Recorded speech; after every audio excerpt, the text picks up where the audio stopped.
Such a beautiful start. Namaskaram. Now the thing is, one thing in all these technological developments we've forgotten, the greatest piece of technology which took millions of years for nature to manufacture is sitting here. Human mechanism is the most supreme technology we have, and we have no education system where how to access this technology, how to keep this technology in its highest prime. But we're doing various other things, that is also important, external technologies. But if we want to really produce technologies which are significant for next few generations of people, it's most important that we access this technology because this is the supercomputer here. I'm saying this has micro-compress processors which nobody can match. I'm not trying to depreciate your company, but this is made by creation.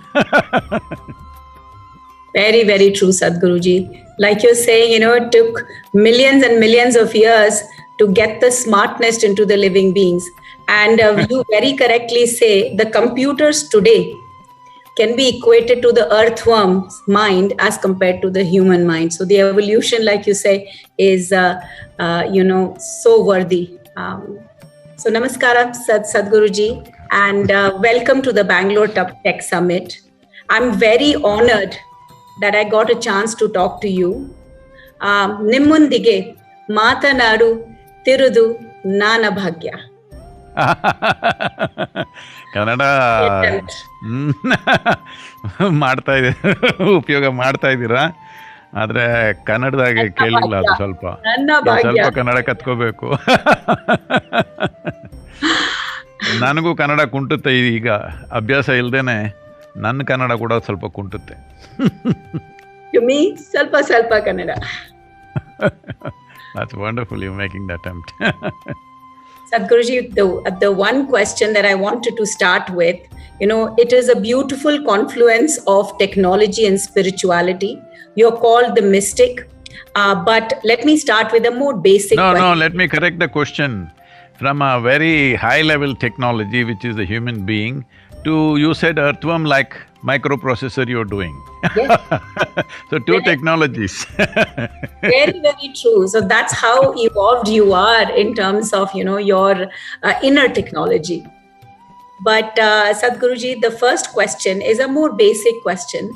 Today, the world is facing the pandemic, and a lot of us are living in fear, living in anxiety, living in pain. What are some of the things that you could suggest, very simple things that people could do every day to basically get the balance of mind and peace of mind? Well, it's an unfortunate reality that there is a pandemic, all right? Over 1 million people have lost their lives, and many people have lost those who were dear to them. And how they lost them is also very significant. When they lost their parents, some of them even their spouse or their children, they couldn't be there. They could not even attend the funerals. Forget about tending to them, they could not even attend to the funerals. This could leave a huge scar in their minds for a lifetime, because that's not easy to handle. People die, that's a different matter, all of us die. But at least you are there, taking care, doing something that you believe, if not for them, at least you believe, because of your attendance, you feel some relief in that whole process. That relief is missing, so definitely a certain level of stress and anxiety building up. And as you know, there is economic losses, and there are structural changes in our life. See, in the last 40 years, 39 to 40 years, I had never slept at home for more than 8 to 10 days. Now I'm sleeping on the same pillow for 4 months, 5 months, which I've never done. It's a welcome change for me, but it's a huge structural change. That means all the programs, all the events, all the schedules, everything called off. Well, at the same time, technology already had solutions, but we were refusing to use it. Pandemic is forcing us to use the technology. See, you and me are doing fine right now. You're in Bengaluru, I'm in Tennessee, but we're doing fine. Well, it would be a different thing to meet personally, but this is good. What is the point of technology, developing it and not using it? Having said that, well, the concerns of health are there. One thing is your fundamental concern of your own health and well-being and life. Another thing is the concern of your family and friends and people that matter to you. And the concern of loss of incomes, loss of business, closure of businesses, loss of employment, and structural changes in the society. You're not able to meet people, you're not able to attend to things that you had taken for granted, Simply, you want something, you just walked out on the street and bought what you want or met who you want, that's gone.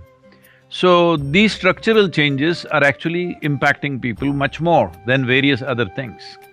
So, one important thing is personal concern about our own health, which is also an important aspect because only if we're alive, all the other concerns are relevant to us.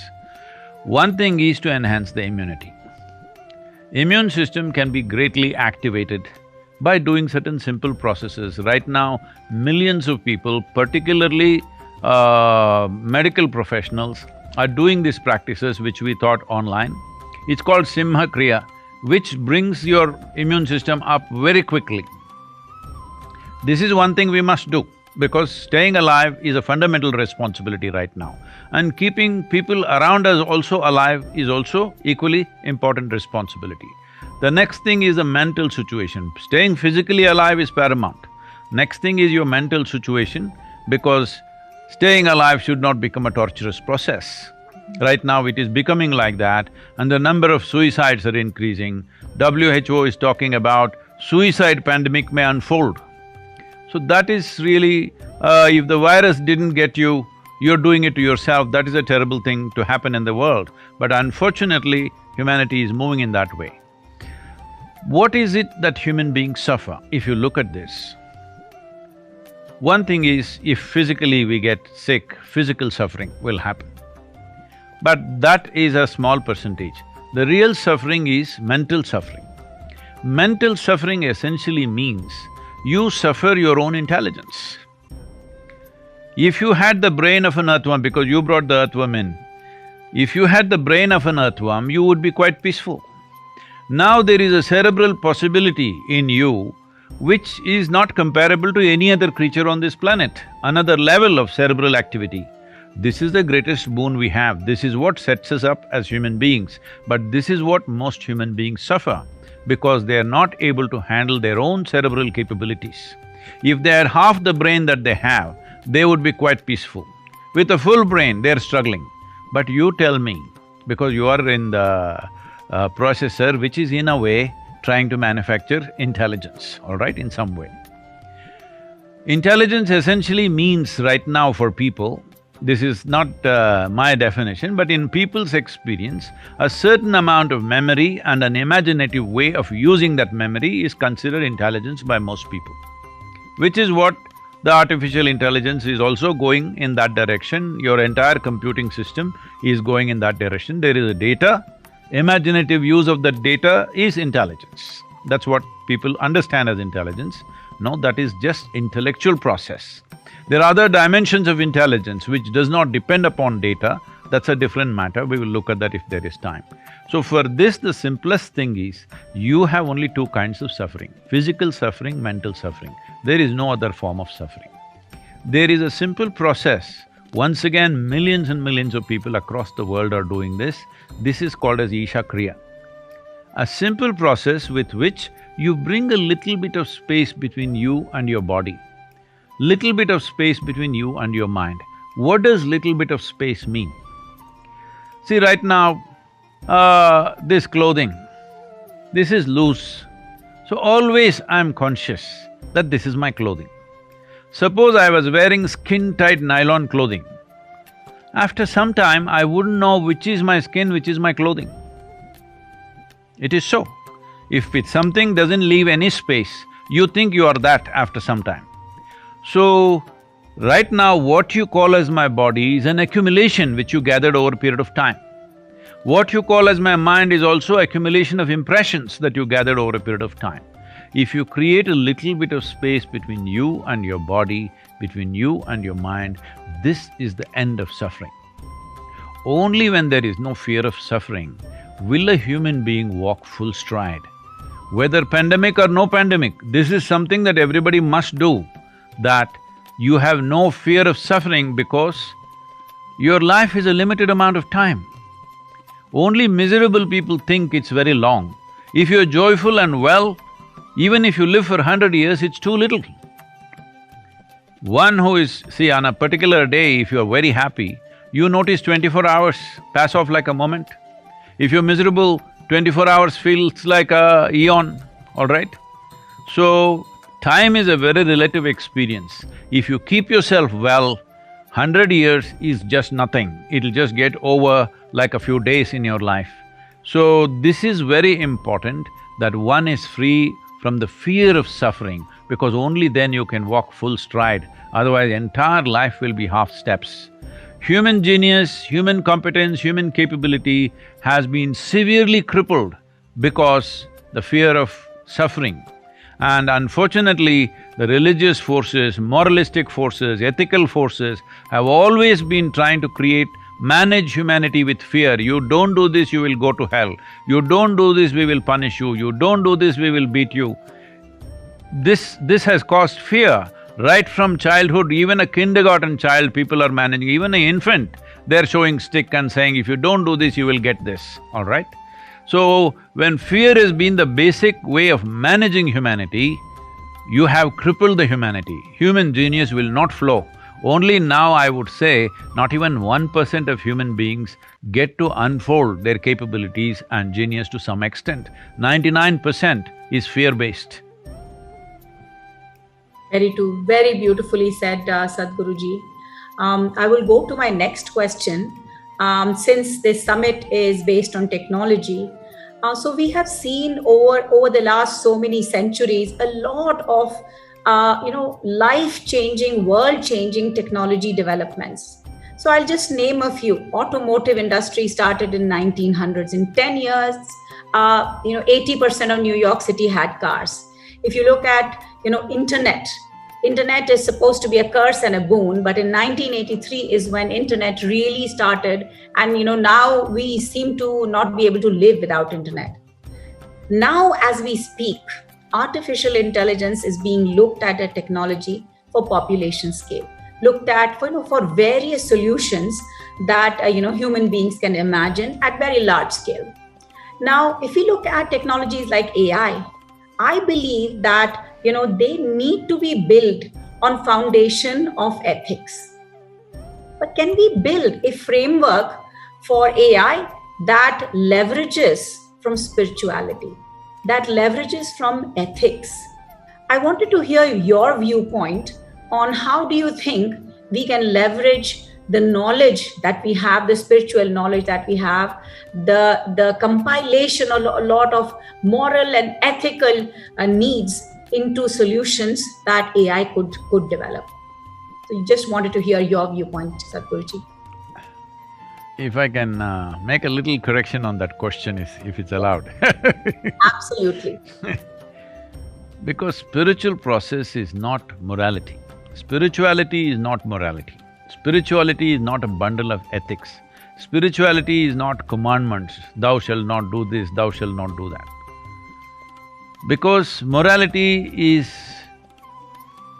relevant only if you've lost your humanity. If your humanity is overflowing, why do you need morality? See, I don't need morality to be good to you. My humanity will always stand by me. When we are human beings, why are we not allowing our humanity to reverberate? We suppress our humanity and then try to superimpose a morality which is supposed to fix us. You fix any kind of moral, any kind of ethic, people will find ways to subvert it. People will find ways. If you have not learned that in these thousands of years, that you still believe moral and ethical foundations will fix everything, it will not. People will find ways. So what is the solution? Definitely technologies are advancing like we had not seen in the past, but at the same time, as I already mentioned to you in a conversation, The highest technology on the planet is this one, human mechanism. What evolution means is, from an amoeba, from a single-celled creature, which itself was a great happening, from elements that were there, single-celled creature, from there it has come to this place of this level of complexity, sophistication and competence. This is the highest technology. Every other technology that you are doing, your super computer is also a small outcome, a drop out of this one, isn't it? Very true. So, when you have this technology, why is it we have not even given users' manuals to our children and to ourselves? We still don't know how to use this. This has become a big mess. Right now, human beings are only suffering their own intelligence, their own competence. If they were an amoeba, did you have to teach them how to meditate? I'm asking. They would be just fine, isn't it? So unfortunately, human intelligence has been left unused, mishandled and turned against ourselves in so many different ways. Now we are going for technologies.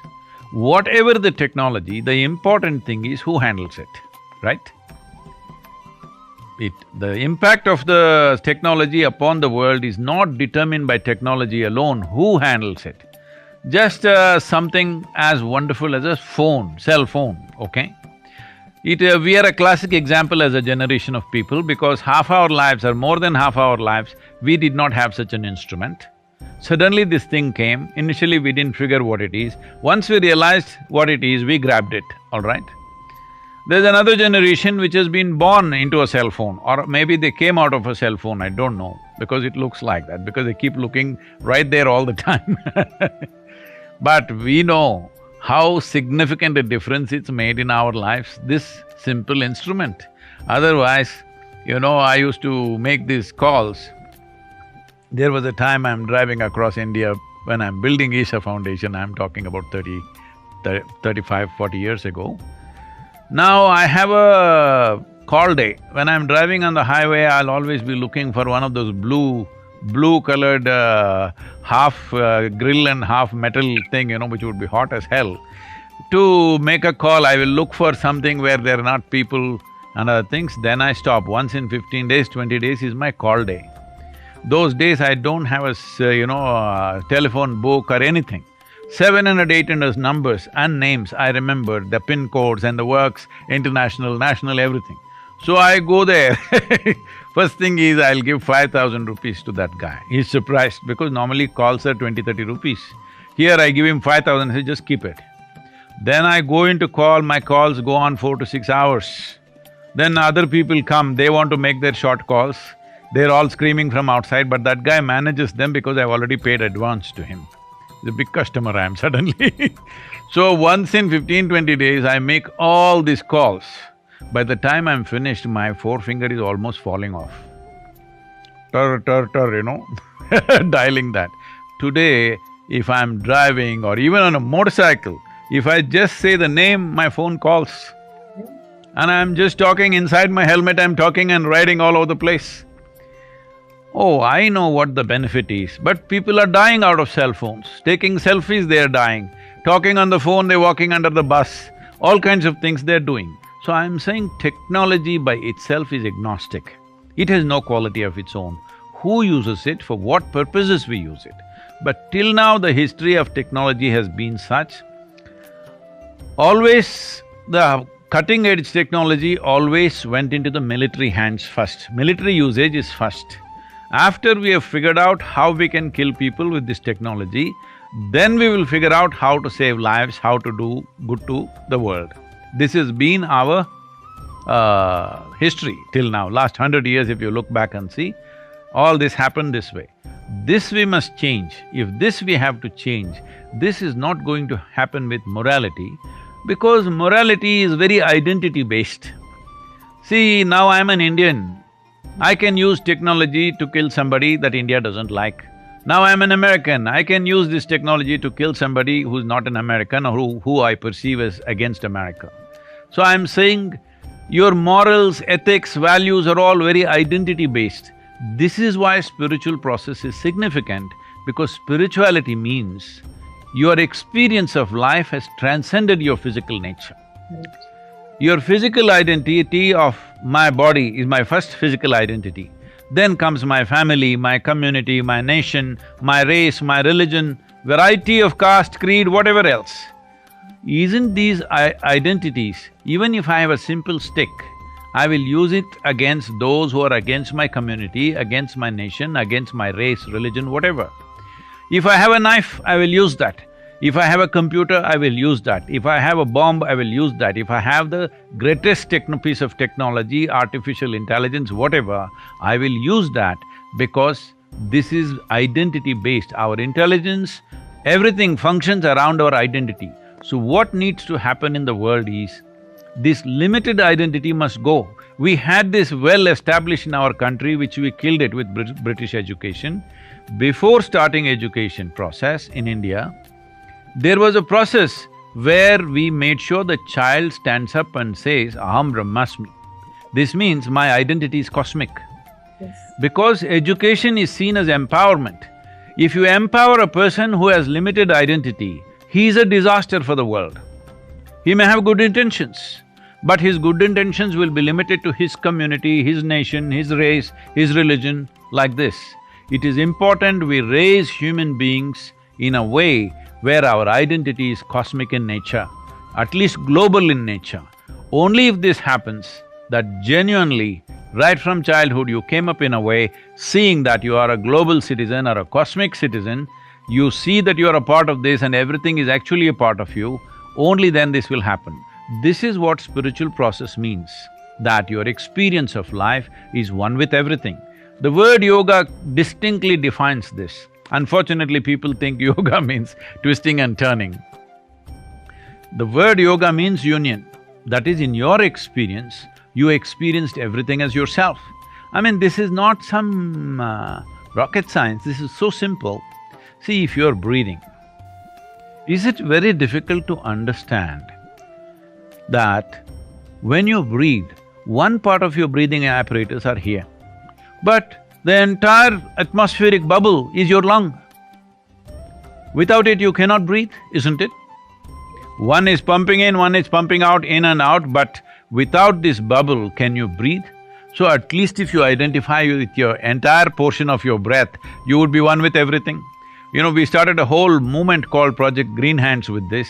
When I saw the Tamil Nadu was moving towards desertification, I just made people sit under a tree and put them through a certain spiritual process where what you exhale, trees are inhaling, what trees exhale, you are inhaling. Once they experience this, you can't stop them from planting trees. They understood one half of our lungs are hanging out there. Today, out of this simple project that we started 20 years ago or 22 years ago now, over 38 million living trees they have created. They've changed the landscape of Tamil Nadu. Of all the places in the world, southern India, the green cover has increased significantly in the last 15 years. 11% increase according to Google Maps, 7.2% according to the government gazette, that green cover has increased simply because people experienced. So this is what spiritual process means. I need to experience you in some way as a part of myself. Then no morality needed, no ethic needed. This looks like a long shot, oh, is this going to happen? Well, nothing is going to happen if you don't strive. It's as simple as that. See, in United States right now I'm here, for example, 150 years ago, 97% of the population was illiterate. Today, everybody can read and write. Why?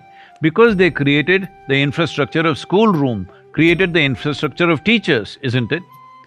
If we don't do that, there will be no happening. There are many countries which are still illiterate. Why? Because there's no infrastructure.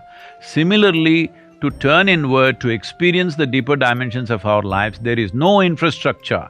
This is what we are trying to build. We have the largest meditation hall in Western Hemisphere here in United States. In India also we have facilities, but that's not enough for the population. As there are schoolrooms, as there are hospitals, as there are toilets, is it not necessary something for your inner well-being should be everywhere? But today, this has become possible much more because of technology. Today we are reaching out, I'm saying we as one organization, we're reaching out to more than 1 billion people in a year. This was never possible before. Many great beings have come on this planet, but when they spoke, 10 people could not hear them. When they spoke, hardly 10, 25 people will listen to them, and we do not know in how many ways they'll misinterpret them.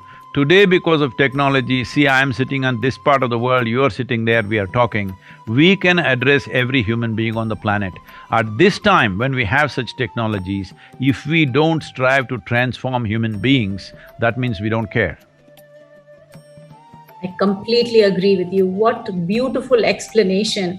And if I were to just summarize into one line, I would feel that, what you're saying is technology should be handled by human intelligence and governed by human-centered rules, look within. And I would just want to say one phrase also, which I thought you said beautifully. I read this in Gita. It says, Buddho Sharanam Anvecha. Take refuge and in your buddhi, in your intellect. So going to the next question, Sadhguruji, I will bring, Einstein.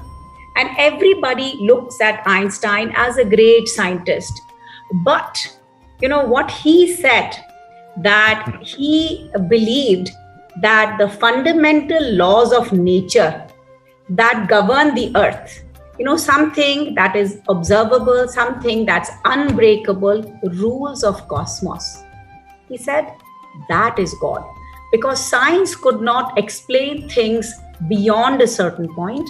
And he said, that essentially, I believe in cosmic religion because the observable, unbreakable rules that govern the earth is what is God. I wanted to hear your views. And do you believe that science and spirituality go hand in hand? Do science and the laws of nature somewhere, connect with human consciousness, the within part that you were explaining? Well, talking about a scientist like Einstein,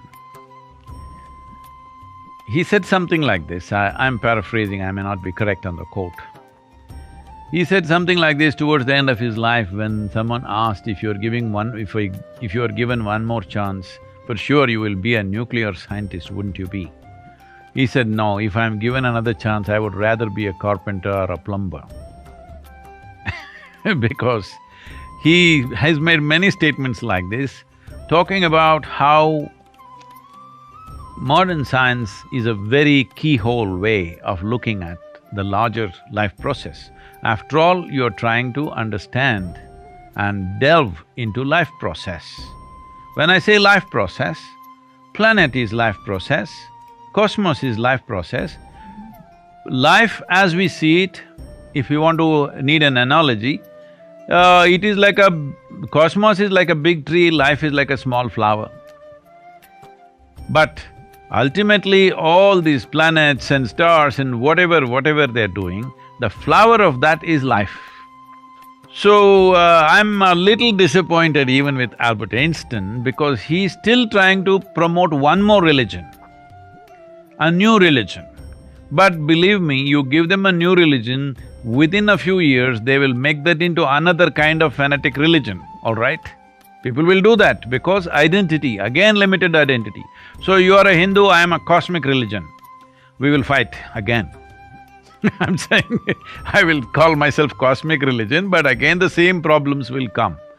So, probably in his time, he could not speak in any other form, probably, in those time, at that time in the early and middle part of 20th century, maybe language wouldn't allow, so society wouldn't allow any other way of speech probably. Giving him that, a man of his intelligence definitely saw the hollowness of simply believing something. So now, do you believe, you asked? First of all, let's come to this. See, there is a way to know things. You know some things, you know you're alive. But you believe many things about where you come from, how you happened, where will you go, all these kinds of stuff. Why is it so difficult for a human being to see, I do not know? There is so much about this life that you do not know. What about it? That's why it is so magnificent, that's why you are never done with life. If you live here for 1,000,000 years, you're still not done with life because still there is a massive amount of space which is I do not know. And I do not know is a tremendous possibility. Only if you see I do not know, the possibility of knowing will become a living reality in your life. Everything that you do not know you believe, that's what you're referring to as religion. I believe this, I believe that. I'm saying, why do you believe something? Why don't you just say, I don't know? If you say, I do not know, see, you're walking on the street like, I know, like this. Suddenly you don't know which way to go. Do you see how gentle and polite people become just like that? Have you noticed this? He doesn't know which street to turn. Anna, yav kade hogodanna? He knows where to go, pam, pam, pam, he will go. This is the difference between people who believe they know and when you realize you do not know. The moment you realize I do not know, the longing to know, the seeking to know and the possibility of knowing becomes a living reality. It's very, very important that we invest this in people, especially in our children, that it does not matter, you read as many textbooks as you want, as many scriptures as you want, you still don't know a damn thing. You still don't know a single atom in its entirety. You may know how to use it, you may know how to fuse it, you may know how to break it, but you do not know what it is in its full entirety. You don't know a thing. If you're conscious that you do not know, you will have a living intelligence. Otherwise, you will make conclusions and then concretize that into belief system, and then of course, if you have a different belief system, we will want to kill you. This has been going on forever.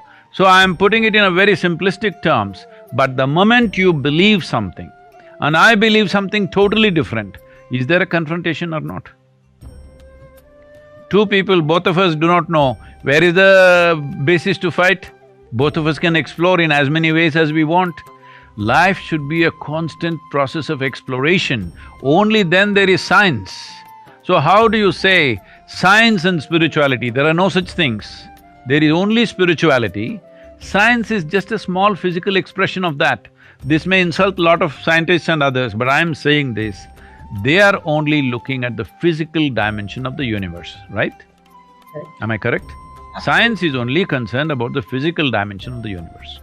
Tell me, if you look up in the sky, do you see more stars or more empty space? In this universe, in these galaxies, in this cosmos, not even 1% is physical manifestation. Rest is just empty space. This is why spiritual process is only concerned about that 99%, not about the 1%. 1% we believe a small part of our intelligence can handle that 1%, the physical aspects of it. 99%, what is the nature of what it is? And how come where there seems to be nothing makes everything happen? So this is what the word Shiva means in India. People think he's one man who sits on the mountain. No, the word Shiva means that which is not. Our concern is always about that which is not. In the yogic culture, we are always encouraged to invest or identify with our ignorance, never with our knowledge.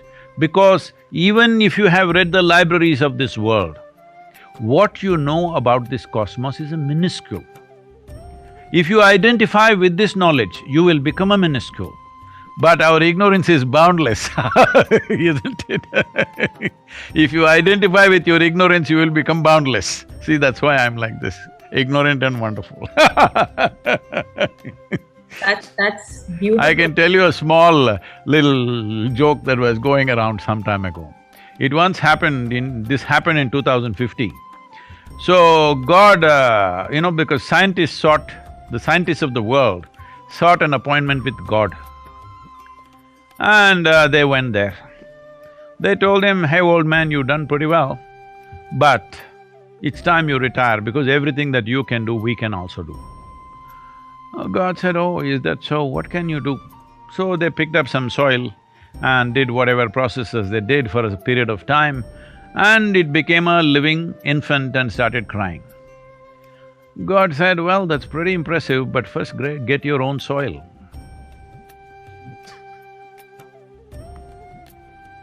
Beautiful. Beautiful, You're Sadhguru. forgetting that you're playing your whole game on a particular stage, which is not your making. Very, very true. And, I completely agree with you and believe that at a certain point, science comes to a halt. And that's where they turn to, things that cannot be explained, and turn to spirituality, or believe that, there is something more beyond science. One of your talks that I was listening to, Sadhguruji, one girl asked you about happiness and joy, and complication of happiness comes from within and joy is coming from outside, and you explained very beautifully that expand the happiness that's in within you. Search within you that the complex, processor that we are, and immediately I got reminded of, every time when we are trying to explain a variable, we try to say, okay, what are the variations that explain this variable? But we also have some random explanation that, we don't know where it comes from. And reality is science tries to maximize the explained variation and leaves very little to chance. And that's exactly what you said. You said, look for joys from within. Try to find and understand yourself. And that's when, it was an aha moment for me that science is actually derived from human consciousness. And, things that you were explaining, I could immediately connect to a lot of science. So I fully agree with you that there is so many things unexplained. And the minute we say, I do not know, it just opens up so many doors of research and experimentation and learning, which we all must be, doing every single day. No, it's not that we say we do not know. We do not know, that's a fact. Yes, absolutely. And Absolutely. above all, today modern science is talking about how human experience has a chemical basis. Suppose you lose your peace, you go to the doctor, he gives you a pill and it makes you peaceful for a period of time, something like this. Yes. Well, today people have gotten into this, if they want to be peaceful, they should have a glass of wine. If they have to be happy, they must have something more. If they want to be really ecstatic, there are other things which are all becoming legal now. You saw the Oregon state, everything is legal. So I'm saying for everything to be healthful, to be peaceful, to be joyful, to be blissful, you need chemicals from outside. But the greatest chemical factory is right here, the most sophisticated chemical factory is right here. There is no chemical process happening in the world which is not happening here. Everything that happens on this planet in some way is happening in this. When you have such a complex chemical factory, the question is only whether you are a wonderful or efficient CEO or you are a lousy CEO. If you were a good CEO, you would produce blissfulness out of your chemistry. If you're a lousy CEO, you make misery out of that. You think stress, anxiety, nonsense is because of the work that you're doing. Okay, get fired and be happy, let me see. I'm saying it's not because of the work. Right now, people were saying it was the office and the boss. I'm sure you were the point of stress for a whole lot of people who work for you. Now they're all at home and being more stressful, isn't it? So Very stress is not because of what we do. Stress is simply because you do not know how to manage your own body, your own mind, your own thought, emotion, energies, chemistry. You don't know how to manage yourself. That's why you're stressful, not because of the work that you're doing. Very true, Sadhguruji. We are generating our own happiness hormone and we are generating our own anxiety hormone, and we need to balance and control and manage better. Sadhguruji, the next question I wanted to ask, as this pandemic has accentuated the need for establishing well-being, peace and happiness of our people, especially in workplace, how can businesses approach this? Should business leaders look at adapting individual well-being in a more holistic and comprehensive manner, and form a different perspective? You have been speaking a lot about inner engineering. I actually tried to acquire that book before we spoke, but I wanted to hear from you. how can we leverage some of the learnings that you put, and should business leaders adopt this to ensure well-being of their people, considering some of the conversation we had before, that people are sad, and in many cases, like you said, they've lost many people but in their lives, but many of them are stressed because they feel like they're almost jailed inside their houses. So how can we leverage some of this inner engineering? Can you explain a little bit of that, Sadhguruji? It's uncanny you use that word jailed, because just a few hours ago I was speaking to the Tamil Nadu prisons, over 15,000 prisoners, convicts, long-term convicts who are in Tamil Nadu, and how they're longing to go home. Many of them, one of the convicts asking me, who's been in the prison for 23 years, and how badly they want to go home. And those who are at home, how badly they want to get out. So where is the problem? The problem is within you, isn't it? It's not at home, it's not in the prison, it is within you. This is the problem. So, having said that, about… I don't know if I can take the liberty of structuring India's or the world's future industrial needs. This may look too wacky or too revolutionary right now, but I think people will come to it after a few years, but it's best we are ahead of times in many ways. Now that this pandemic has pushed us in this direction, first and foremost thing is, there should be no human resource departments. Human is not a resource. Resource means, suppose I take iron ore, I know what are the properties, I know what are all the innovations I can make upon it, and that's about it. I can't make iron into gold, I can make iron into many things, useful things. So the same thing, if you treat something as a resource, you're only looking at maybe permutations and combinations of what you can do with the same thing.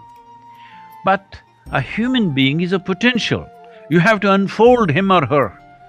As they are, they may be nothing. I'm saying, because I'm talking to you, I'm using you as an example. Suppose we looked at you 20 years ago or 30 years ago. What potential you were and what you are today, is it significantly different? I'm asking. Absolutely. Yes, isn't it? Yes. Absolutely. This is not just for you, this is for every human being, it's true. So this is a potential. This potential to unfold, you need to create a right kind of ambience, right kind of nourishment. It's like growing a plant. You may grow up the same plant, I may grow the same plant. See, you have flowers behind you, I have metallic flowers. Look at me, bad gardener, I think. So I'm saying, if both of us are growing the same plant, depending upon how we take care of it, your plant may yield 100 flowers, mine may come up with one or none. Isn't this happening to human beings across the world? Well-nourished, not just physically nourished, in every way, if a human being is kept in proper ambience, they will flourish and become many things that you had not imagined possible. But if you don't do that, then they will become nothing or become a big problem in the world. So, it is a human potential. Right now, because every industry, for example, you're doing microprocessors, you must focus on that. Why are you trying to manage your human resource? But there is no other way, because you have to have your employees, you have to manage them. Somebody is producing steel rods, do they know anything about managing human beings? No, they're also managing. I would say the future of industry and business should go in this direction. There must be human potential business. That means, let's say they hire 100 million people, and now you can outsource your work to them. Your business is only to innovate the processor. Your business is not to manage these human beings, because there are lots of trouble. When 10 of them get together, there can be a whole lot of trouble if you don't create the right ambience. And every business trying to create this ambience itself is a tragedy. Now we have discovered we can work from home, whatever. Human resource can just look at how to galvanize human beings to be at the highest level of potential. Other industry and business should focus on whatever is their individual subject of focus. This is a very faraway thing right now, but it can happen. It is time… I know already little bit of outsourcing is happening, but that is for specific areas of activity. I'm saying generally, let's say I have 100 million people or 10 million people under human resource development, and if you… Intel comes to me, you want 1,000 people, all right, iron and steel wants that, every kind of thing. See, teaching them a skill is not a problem if they are unimpeded by their own thoughts, their own emotions, and training them to do something is very quick. It can be done. Anyway, they would have gone through an education process which already puts them into your slot. In that slot, developing them from one to another, I don't know, I've not looked at where all you worked before, but a whole lot of people today are in technology, yesterday they were in management, many of them who are doctors, today they're managing big companies, all kinds of things. Because human potential can develop whichever way, your education or initial training need not fix it. This is what corporate world or corporate structures are looking at, but that is not happen in a seamless way. Those who are good at managing human potential, nurturing human potential should manage human beings. Those who are good at processors or steel or this one or that one, they should do that. So this may look completely off. I'm saying instead of having 20,000 employees in Intel, probably you can have just 200 core people. Rest of them can be taken just from anywhere according to your needs. Your costs also will come down. Your troubles will come down, your infrastructure will come down. When I say your infrastructure will come down, this will bring down the stress on the planet significantly. Just this thing that everybody works from home itself is a significant drop in infrastructure, isn't it? I was to speak at San Francisco club some time ago, and I was driving about 45 minutes, I had to drive to that place. And my side of the road was fully packed with traffic, and the opposite side also packed. I was talking to some of the top business leaders there, and I asked them, why have you guys, all of you are brilliant people who are thinking of economics, who are thinking of every little thing that you can do more efficiently, full of technology. Why is it people who live here work there, people who live there work here? And look at Bangalore traffic, everybody is working in the wrong place or living in the wrong place, isn't it?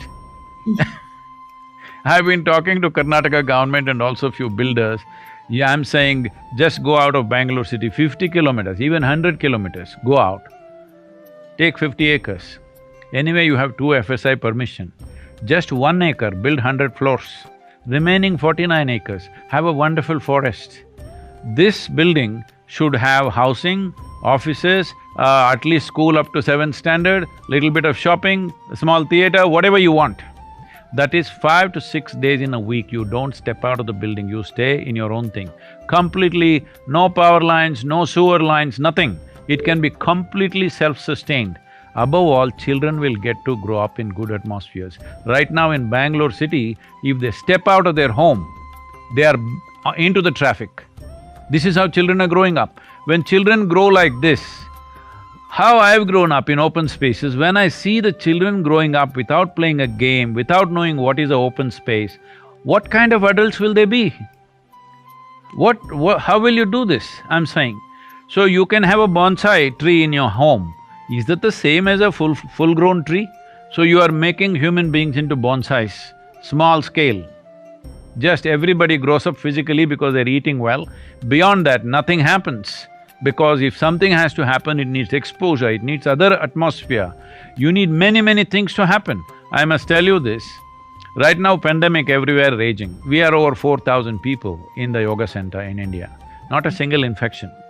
47 villages in which we are managing, there have been barely any infections, a few people only who came from outside. Chief Minister mentioned in one of his reports, how come in this area there are no infections? Now here also there are enough people in this ashram, we are doing our programs, everything is going on, but not a single infection. This is just a little bit of conscious, responsible behavior, strong immune systems, that's all it takes. So this pandemic especially, it is not being carried by mosquitoes or rats or some other creatures, all right? It is carried by us. When we are the carriers, I'm saying the simplest thing would be, if all of us were conscious human beings, if one instruction we would follow, if all of us simply sit in our own homes, maybe meditate or maybe watch the television, do whatever the hell you want. Don't come near any other human being for 14 days. Pandemic is over in the world. Now in countries like in European countries, France, Germany, Belgium, even UK, soldiers are on the street quietly. Armed soldiers are on the street to manage the population because they want to party, somebody wants a haircut, all right? Their mothers and grandfathers and grandmothers have died recently, but they want a haircut. That is the level of compulsiveness that we have. If we do not build a conscious population, more and more technology means more and more trouble. That's what we will create for ourselves. As we become more empowered, there is a fundamental need that we become more conscious and responsible, not a reactive, compulsive society. Absolutely. With a lot of power, with a lot of technology, a lot of responsibility should come. And based on what you said, Sadhguruji, how important it is to give an environment for our children, for our people to thrive. It is so important to have nature near them. It is so important to have, the normal playing style. So they don't just live with technology. And, it's very true because recently, Sadhguruji, I read an article. It's about biology, about how, memories can be encoded in somebody's DNA and can manifest 4 or 5 generations later. So, for example, if my great-grandmother was really scared of lizards, and that gets, imprinted into her DNA, without even having seen a lizard, I will get scared. So, I'm saying good actions, good deeds, and, nice things that we do, being aware of us, and like you beautifully say that, you see yourself in me, I see myself in you, because that's how, we experience everything within. I think we have to do a lot of good deeds, like you say, to create a generation that is happier. So I want to ask you one more question, Sadhguruji, and if there is time, we'll perhaps do one more. If you look at Hindu philosophy, we talk about what is called Darshan Shastra, and I'm very new to it. I have a lot to learn, so I'm going to seek your input. And Darshan Shastra, for people who don't understand Hindi, Sanskrit means guiding philosophies. And there are, 6 guiding philosophies, but classified into 3 major categories. One is Tark. Tark means logic. The second is Sankhya. Sankhya means enumeration of, information. And then there is Mimamsa, which is also logic and, experience kind of logic. And when you look at similar kind of, philosophy coming from Aristotle, he used logos, pathos, ethos for basically convincing kind of arguments. And, similarly, we have Maslow's pyramid, which talks about, evolution of human beings into ultimately getting into a state where he's totally learned. And when we look at our philosophy, there is, Sankhya Yoga, there is Karma Yoga, and then there is Buddhi Yoga, which is, it leads to the evolution. Do you think these were like parallel thought processes happening? How come they are like so similar? Well, today, unfortunately, most of us grew up in schools reading Indian history written by English people. Now in the world, the French historians have been writing India's history to some extent, world history, but they're touching on India also, which is very different from the way the British did it, because British did it with an intent of control. So in this, there are a lot of things of how the transaction between ancient Greece and India was very on. So Apollonius is one who came to India, and when he went to Egypt, he was actually persecuted for this because he said, if you have not visited India like the ancient Greeks have, you know nothing. You know nothing worthwhile if you have not visited India. So this is not my nationalistic sense saying India is everything. But India is one nation, or Bharat as we know it is one culture. Let's call it a culture because today we understand nationality or nation as a political entity. Not as a political entity, but as a geographical entity, we were one nation. This is why we called ourselves Hindustan, which means the land that lies between Himalayas and the Indus-Sagara, which is today known as Indian Ocean. The land that lies between these two geographical features was Hindustan. Why this became a very unique culture is, it had an uninterrupted development of culture and human development happening for about 6 to 7,000 years.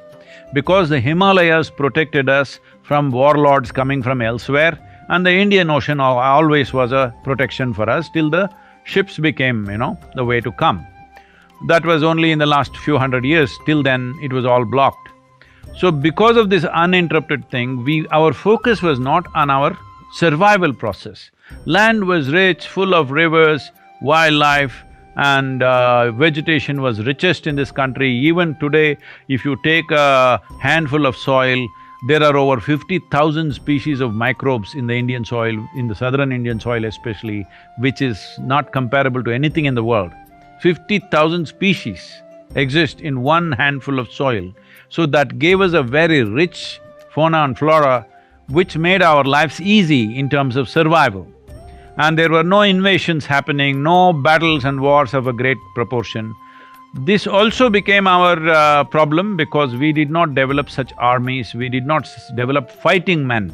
Men and women involved in spirituality, in mathematics, in astronomy and various other arts, but not fighting men. They were very small segment of fighting men.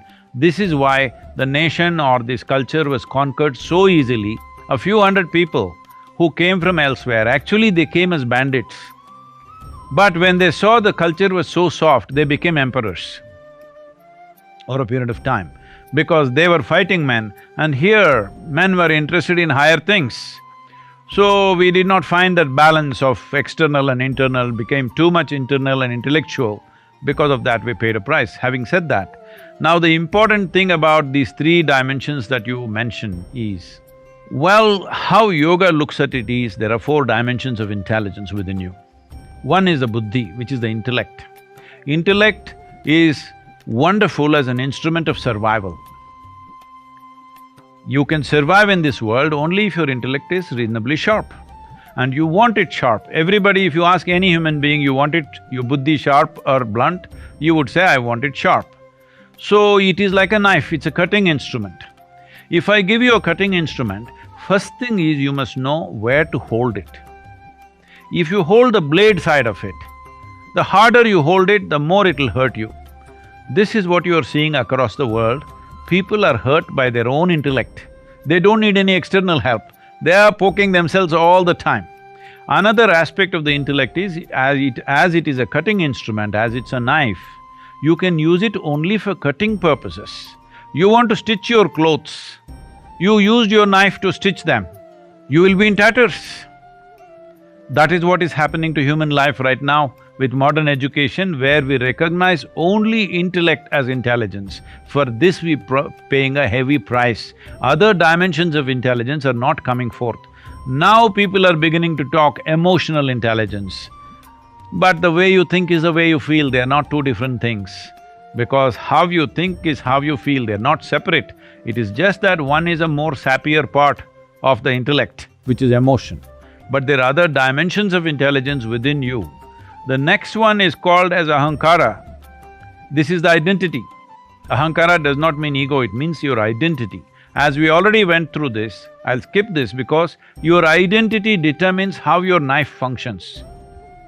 If my identity is such that I feel you are a threat to my identity, my knife will poke you.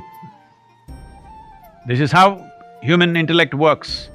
I think I am this country, I belong to this nation. Now my intellect constantly works how to protect this identity. I see things like that, I feel things like that. If I just see my flag, tears will come to me, Just see how it works, the identity. It is your identity which makes you feel tomorrow is your son's birthday. It's your identity as a mother, happy birthday to him anyway. It's your identity as mother which makes you with all these emotions. How come another child does not invoke the same emotion? Even though you may be kind and nice to the other child, it does not invoke the same emotion simply because of identity. Don't think it's because of genetics, don't think it's because of blood. Because at the time of birth in a hospital, if a child gets exchanged, still you will love the child just as yours, not knowing what it is, because it is the identity which makes all this happen. So human intellect is always trying to do things according to its identity. This is why I said you must have a cosmic identity. That is when your intellect will function for everybody's well-being.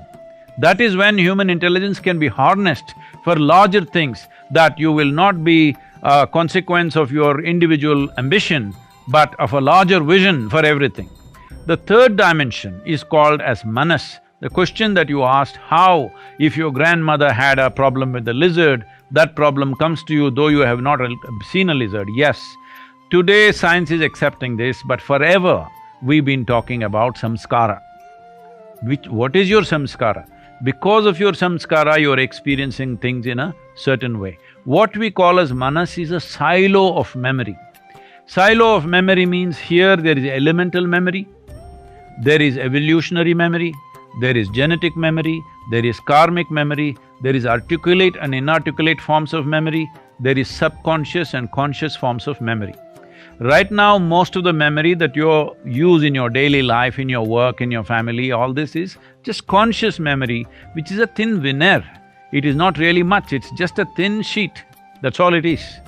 Rest is all unconscious. When I say unconscious, see right now, see whatever you eat, let us say, let me not use you as an example, you're a big CEO, I can use myself. Suppose me and a dog eat the same food for next 1 year. There is no risk of me becoming a dog or the dog becoming me, because there is properly encrusted memory, evolutionary memory in this, that this is a human being. Whatever you put, it only becomes a human being, because every cell in this body has a microprocessor which clearly remembers this is a human being. It will never confuse itself. Next thing is, it doesn't matter, you come to another country and eat their food, you will not become like them. Your genetic memory decides that you are like this only no matter what. Similarly, karmic memory also plays the similar kind of role. Depending upon your karmic memory, various likes, dislikes, what you are drawn towards, what you are repelled from, all this thing is there. But the entire spiritual process is about distancing yourself from this. Because if your memory should be a platform upon which you stand and able to reach out for something higher. But if you sink into your memory will become a trap, because memory means it's a boundary. See, for example, let's say now I have seen you on the video, if I see you on the street, oh, it's Nivruti, I know her, this. Suppose I have not seen you, I've just been talking to you on the phone, and you come on the street, you're a stranger, you're out of my memory board. That's all it is. My memory is my region of operation, my memory is my boundary for my existence. What is beyond my memory, in India we'll say it's stranger, in America we say they're weird. Somebody who doesn't look like me, doesn't feel like me is a weird creature, all right? So, essentially memory is a limitation, but it is only with memory you are who you are. It is a tremendous possibility, but it's a limited possibility. So there is a fourth dimension of intelligence called chitta. Chitta means it is an intelligence, it's pure intelligence without an iota of memory in it. That means if you touch your chitta, you become boundless in your perception. So in the yogic parlance, there is a mischievous way of saying this. The yogis say, if you touch your chitta, God will become your slave.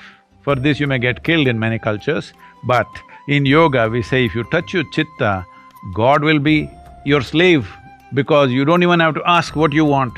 Simply what is needed will happen for you all the time. So these are the four dimensions of intelligence. This Tarka, Mimamsa, I'm sorry, what is the… Sankhya, Mimamsa, this is a way of dividing the intellect. The front end, the knife you're dividing as the blade and the handle and the hand and whatever like this, but we are looking at intelligence per se, these are the four dimensions. But unfortunately, our education systems have given us this feeling that memory is intelligence. This is the greatest harm we have done to humanity, is making them believe memory is intelligence. If I can read the damn textbook and remember every word, everybody thinks I'm brilliant. But today you know, your chip can do it. Hello? It can remember more than I can remember in my head. A simple, my phone has bigger memory than most human beings on the planet. Yes. That's why they call it a smartphone, because you call something smart only when it's smarter than you. Very true. I think smartness of gadgets and technologies are only augmentation. The intelligence, like you said, is within. So Sadhguruji, the last question I'm asking, I know we are running a little bit, beyond time, but it is important because in Karnataka, we will be now looking at process of disseminating vaccines. So as COVID-19 vaccine becomes available in India, and then the whole world is grappling with the decision as to who should be vaccinated first. The question of prioritizing people's access to the vaccine, has practical as well as moral implications. What are your thoughts on those? Because very soon, I will be part of a team which in Karnataka will be looking at disseminating vaccine, and hopefully the vaccine is coming in December. Well, somebody asked me about this in United States, Sadhguru, there are vaccines which are already validated in Russia. If you want, we'll get it for you. Why don't you take the vaccine? You are very important. So I told them, and I'm saying this in public today, that when the vaccine comes, if I'm not the last person to take it, I will be among the last people to take it. I've made that decision. It doesn't matter. I will be the last one or among the last group of people to take it. Having said that, why I am saying that I'll explain later. In terms of who should get it first, I think the logical answer will be those who are exposed most, those whose lives are most at risk. Medical personnel for sure, 100%. Police personnel who are active in duty, and unfortunately many officers have died, both in India and outside the country. And vulnerable populations like comorbid people who are like over 65, 70 years of age. But they can also restrict their lives and control it, but more vulnerable means more exposed. People who are working on a daily basis. It may be just somebody who, sweeps the floor in a railway station.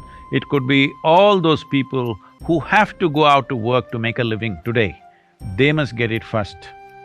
It is very important if you want to stop the pandemic. But whatever you do, people who have the money and influence will try to get it in their own way.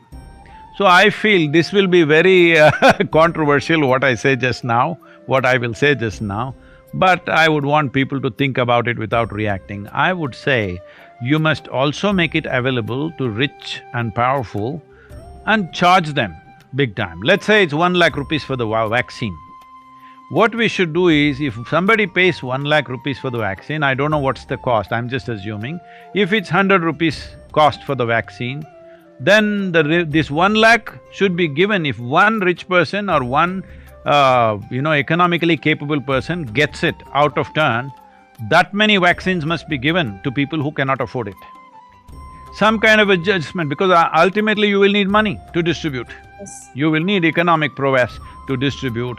So those who think they can pay for it, they must pay heavily so that others can get it, but that must be made mandatory, that underhand people will start getting anyway. Please understand this. I am saying this just to prevent the corruption. This is not my priority, but to prevent the corruption, that people who can pay whatever, and black marketing of vaccines will happen, then fake vaccines will come. It is like liquor, when you ban the liquor, all kinds of things will happen. Suddenly, so many people will die consuming some spurious liquor. The same things will happen Somebody will start selling gutter water as vaccine and suddenly so many people will die. All these problems will come. So instead of that, in some way organize these corrupt minds in such a way that it'll benefit the country. Very, very lovely suggestion. Actually, if you look at, couple of business models in hospitals like the Shankara Eye Hospital, I feel wonderful that, people who can afford are paying such that people who cannot afford can get the Yes, benefit. So I love that this. has to be that way. Yes, I will See, make… even our own programs are like this. In the cities, if you want your same in engineering program, if you want it in a five-star hotel, it costs so much. You want it in one chowdhury, it costs so much. You want it in somebody's house hall, costs so much.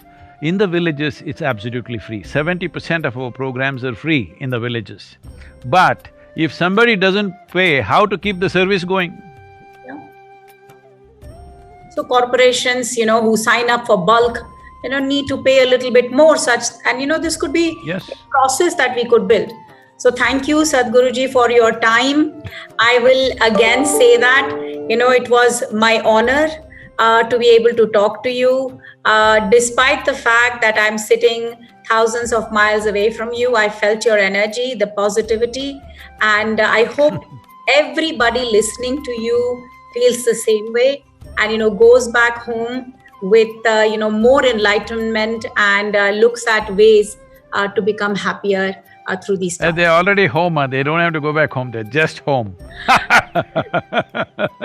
See, you're also doing all your work from your bedroom. But Sadhguruji, I tell my office, I'm not working from home. I'm actually sleeping at office because it seems like I'm working all the time. That's true. Thank you very, very much, Sadhguruji. Namaskar. My heartiest… My congratulations and best wishes for the Bangalore Tech Summit. Hope this will bring in a lot of technology and investments to this.